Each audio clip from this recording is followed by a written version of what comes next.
हिंदू धर्म की मान्यता के अनुसार जीवात्मा 84 लाख योनियों में भटकने के बाद मनुष्य जन्म पाता है। अब सवाल कई उठते हैं। पहला यह कि ये योनियां क्या होती हैं।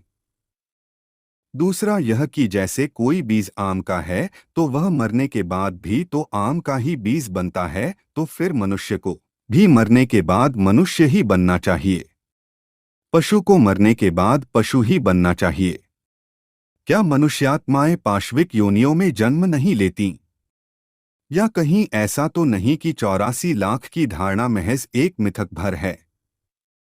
तीसरा सवाल यह कि क्या सचमुच ही एक आत्मा या जीवात्मा को 84 लाख योनियों में भटकने के बाद ही मनुष्य जन्म मिलता है?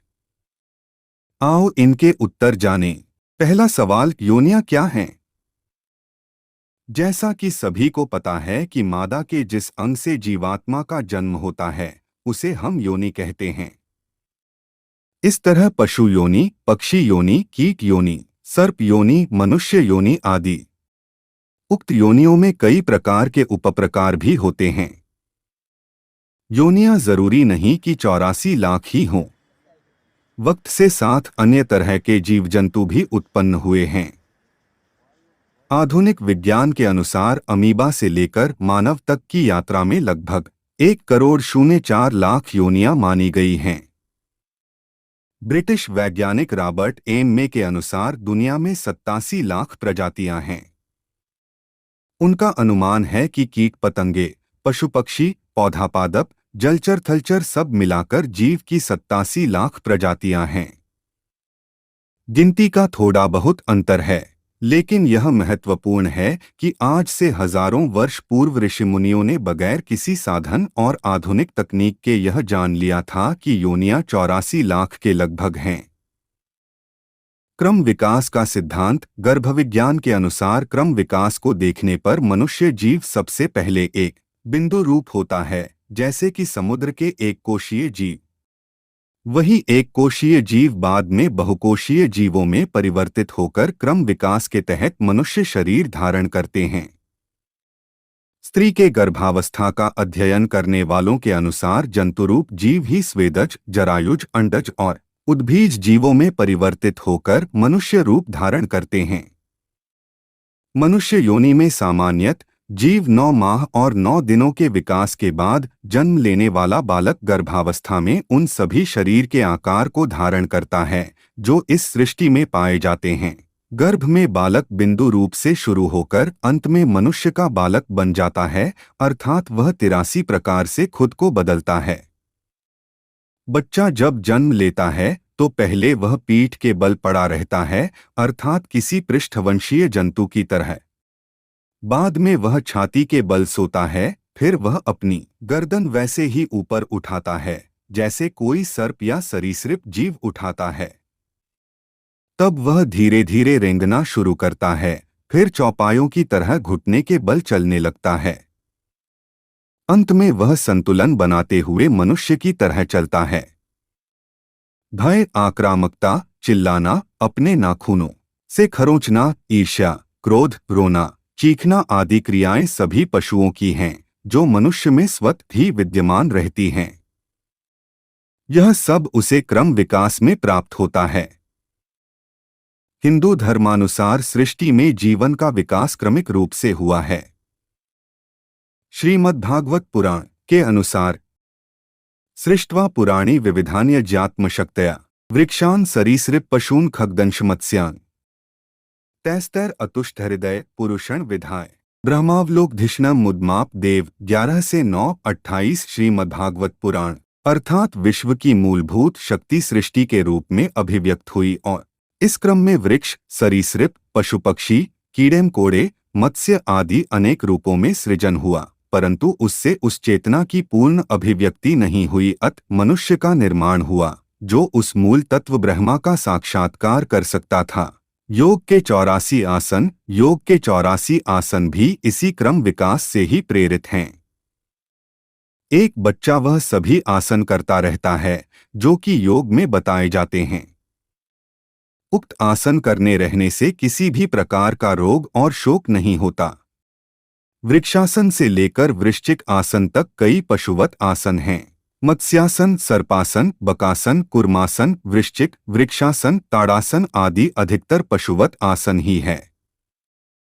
अगले पन्ने पर दूसरा सवाल। जैसे कोई बीज आम का है तो वह मरने के बाद भी तो आम का ही बीज बनता है, तो फिर मनुष्य को भी मरने के बाद मनुष्य ही बनना चाहिए, पशु को मरने के बाद पशु ही बनना चाहिए। क्या मनुष्यात्माएं पाश्विक योनियों में जन्म नहीं लेती? मनुष्य मरने के बाद मनुष्य और पशु मरने के बाद पशु ही बनता है। उत्तर क्रम विकास के हिंदू और वैज्ञानिक सिद्धांत से हमें बहुत कुछ सीखने को मिलता है, लेकिन हिंदू धर्मानुसार जीवन एक चक्र है। इस चक्र से निकलने को ही मोक्ष कहते हैं।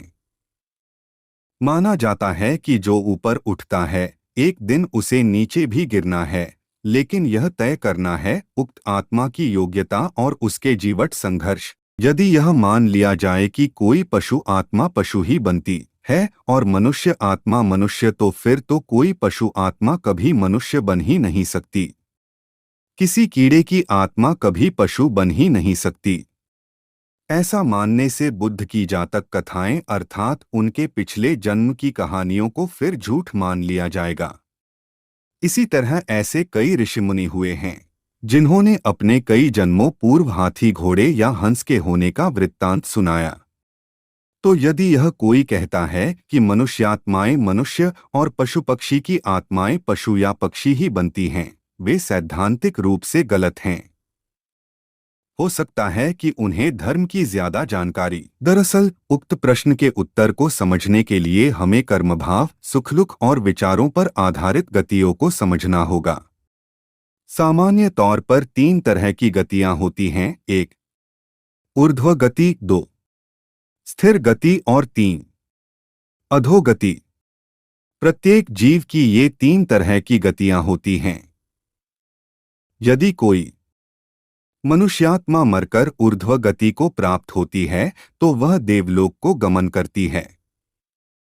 स्थिर गति का अर्थ है कि वह फिर से मनुष्य बनकर वह सब कार्य फिर से करेगा जो कि वह कर चुका है।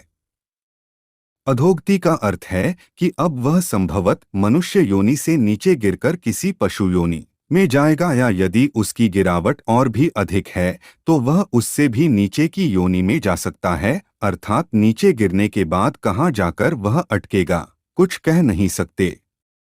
आसमान से गिरे और लटके खजूर पर आकर ऐसा भी उसके साथ हो सकता है। इसीलिए कहते हैं कि मनुष्य योनि बड़ी दुर्लभ है और इसे जरा संभाल कर ही रखें, कम से कम स्थिर गति में रहें। अगले पन्ने पर 84 लाख योनियों के प्रकार जानिए।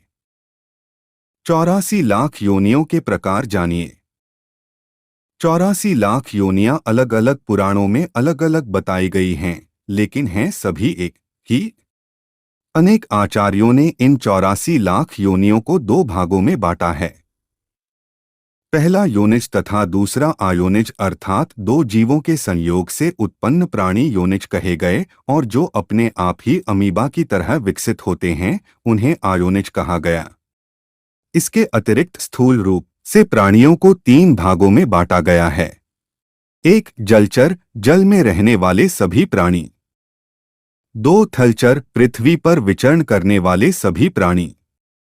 3 नभचर, आकाश में विहार करने वाले सभी प्राणी। उक्त 3 प्रमुख प्रकारों के अंतर्गत मुख्य प्रकार होते हैं, अर्थात 84 लाख योनियों में प्रारंभ में निम्न 4 वर्गों में बांटा जा सकता है।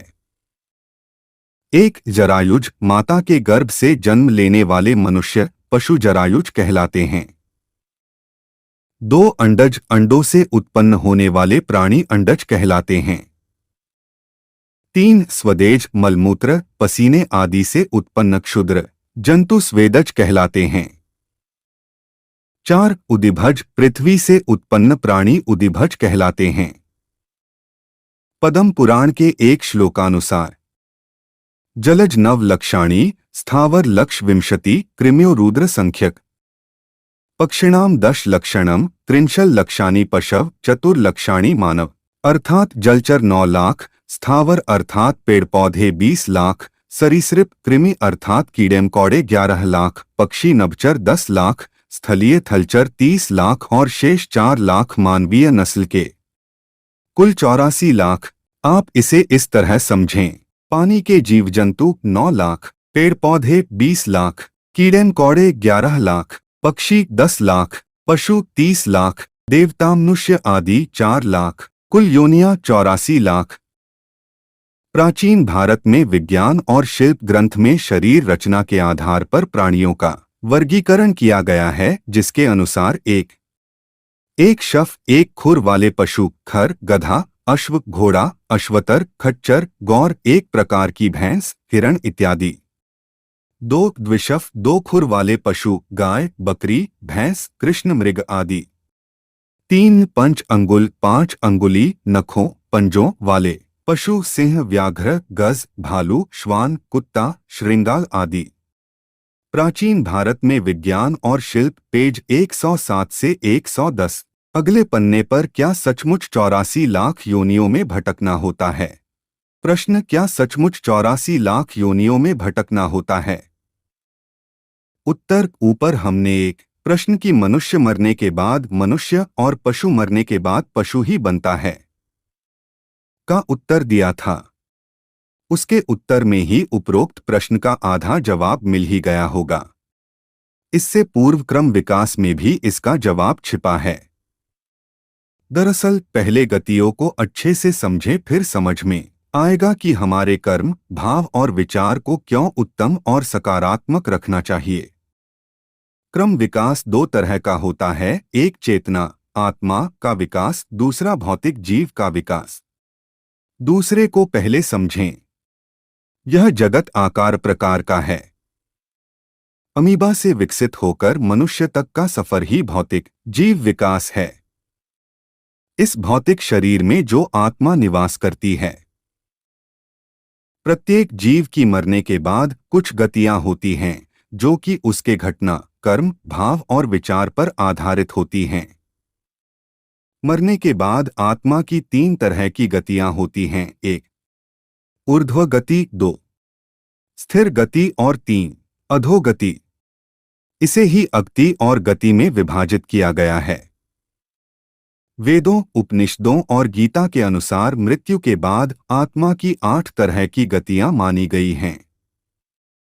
ये गतियां ही आत्मा की दशा या दिशा तय करती हैं। इन 8 तरह की गतियों को मूलत 2 भागों में बांटा गया है, 1 अक्ति, 2 गति। अधोगति में गिरना अर्थात फिर से कोई पशु या पक्षी की योनि में चला जाना, जो कि एक चक्र में फंसने जैसा है। 1 अक्ति में व्यक्ति को मोक्ष नहीं मिलता है और उसे फिर से जन्म लेना पड़ता है। 2 गति में जीव को किसी लोक में जाना पड़ता है। अक्ति के प्रकार, अक्ति के 4 प्रकार हैं, 1 क्षीणोदर्क, 2 भूमोदर्क, 3 अक्ति और 4 दुर्गति। 1 क्षीणोदर्क अक्ति में जीव पुण्यात्मा के रूप में मृत्युलोक में आता है और संतों सा जीवन जीता है। 2 भूमोदर्क में वह सुखी और ऐश्वर्यशाली जीवन पाता है। 3 अक्ति में नीच या पशु जीवन में चला जाता है। 4 गति में वह कीड़ों जैसा जीवन पाता है। एस्ट्रिस्क गति के प्रकार, गति के अंतर्गत 4 लोक दिए गए हैं, 1 ब्रह्मलोक, 2 देवलोक, 3 पितृलोक और 4 नरकलोक। जीव अपने कर्मों के अनुसार उक्त लोकों में जाता है। पुराणों के अनुसार आत्मा 3 मार्गों के द्वारा ऊर्ध्व या अधोलोक की यात्रा करती है। ये 3 मार्ग हैं, 1 अर्ची मार्ग, 2 धूम मार्ग और 3 उत्पत्ति विनाश मार्ग। 1 अर्ची मार्ग ब्रह्मलोक और देवलोक की यात्रा के लिए है। 2 धूम मार्ग पितृलोक की यात्रा के लिए है। सूर्य की किरणों में एक अमा नाम की किरण होती है, जिसके माध्यम से पितृगण पितृपक्ष में आते जाते हैं। 3 उत्पत्ति विनाश मार्ग। उत्पत्ति विनाश मार्ग नर्क की यात्रा के लिए है। यह यात्रा बुरे सपनों की तरह होती है। जब भी कोई मनुष्य मरता है और आत्मा शरीर को त्याग कर उत्तर कार्यों के बाद यात्रा प्रारंभ करती है तो उसे उपरोक्त 3 मार्ग मिलते हैं। उसके कर्मों के अनुसार उसे कोई एक मार्ग यात्रा के लिए प्राप्त हो जाता है। शुक्ल कृष्णे गति हेते जगत शाश्वते मते एक्या यात्यनावृत्ति मन्यया वर्तते पुन। गीता। भावार्थ, क्योंकि जगत के ये 2 प्रकार के शुक्ल और कृष्ण अर्थात देवयान और पितृयान मार्ग सनातन माने गए हैं। इनमें एक द्वारा गया हुआ अर्थात इसी अध्याय के श्लोक 24 के अनुसार अर्चमार्ग से गया हुआ योगी जिससे वापस नहीं लौटना पड़ता उस परम गति को प्राप्त होता है, और दूसरे के द्वारा गया हुआ अर्थात इसी अध्याय के श्लोक 25 के अनुसार धूम मार्ग से गया हुआ सकाम कर्मयोगी फिर वापस आता है अर्थात जन्म मृत्यु को प्राप्त होता है। 26 कठोपनिषद अध्याय 2 वल्ली 2 के 7वें मंत्र में यमराज जी कहते हैं कि अपने अपने शुभ कर्मों के अनुसार शास्त्र, गुरु, संग, शिक्षा, व्यवसाय आदि के द्वारा सुने हुए भावों के अनुसार मरने के पश्चात कितने ही जीवात्मा दूसरा शरीर धारण करने के लिए वीर्य के साथ माता की योनि में प्रवेश कर जाते हैं।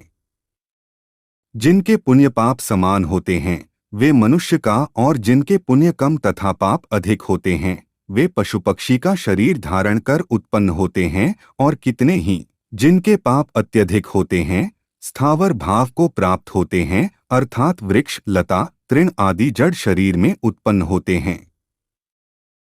अंतिम इच्छाओं के अनुसार परिवर्तित जीन्स जिस जीव के जीन्स से मिल जाते हैं उसी ओर ये आकर्षित होकर वही योनि धारण कर लेते हैं। 84 लाख योनियों में भटकने के बाद वह फिर मनुष्य शरीर में आता है। पूर्व योनि तहस्त्राणे दृष्ट्वा चैव ततो मया आहारा विविधा मुक्ता पीता नानाविधा स्तना स्मृति जन्म मरणानि न च कर्म शुभाशुभम विन्दति।